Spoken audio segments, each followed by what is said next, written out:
Joe Malik from G1NBC News, May 1st, 2021.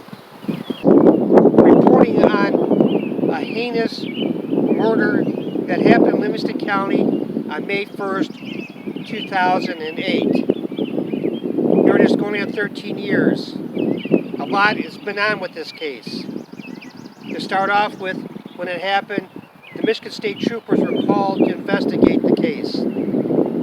They investigated everything. Several days later, they did interviews of people that they thought were involved. There's this one gentleman they interrogated for hours and hours. And after his interrogation, he confessed to the crime. That gentleman was a druggie, and an alcoholic at the time. Not in his right mind. But he did confess. The thing was, his confession didn't match the crime scene at all. It was plain, true, and simple that it didn't match. Went to court. District court judges don't handle murder cases at all. Not at all. Usually in a very small amount. This district court judge wanted to be a circuit court judge, so she took the case, her record or whatever it is, so she ran for a circuit court judge. She could say, hey, her like we're sisters, not sisters, but like sisters. She'd go over to her house, the judge's house all the time for dinner parties. And there were rumors of skinny dipping parties at this judge's place. Just rumors. I'll get to that in a little bit. So through the whole court proceedings, the judge wouldn't let any information come in, wouldn't let a false confession person come in, and there were 27 boxes that were given to the Innocent Project related to this case. Just imagine 27 boxes of information related to the case that weren't allowed in, that it wasn't done. But it shows you how this judge wanted to operate on this case.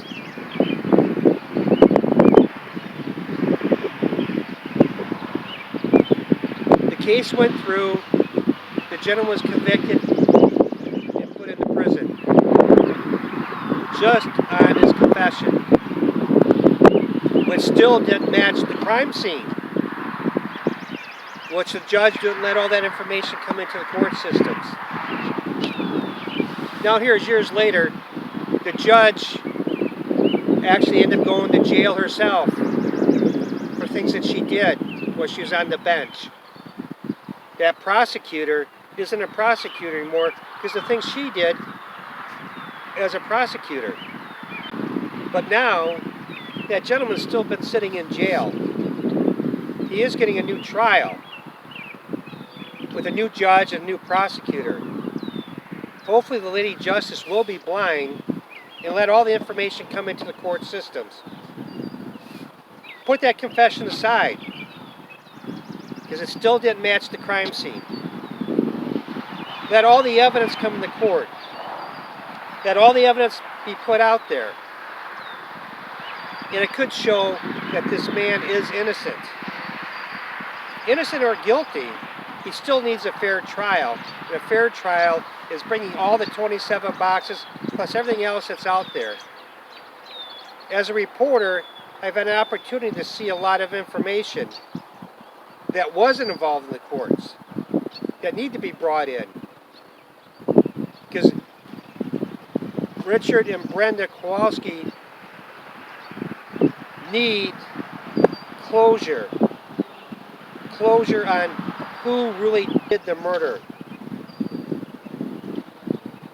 It could be one person, it could be two people. We don't know. But the evidence will tell. As a reporter, I'm supposed to look at all the information and present it as is. There's a lot of evidence that was taken at the murder scene that hasn't even been brought out yet because the first judge wouldn't let it happen. We have a tip line. If you know something related to this case, give us a call. It's at the bottom of the screen.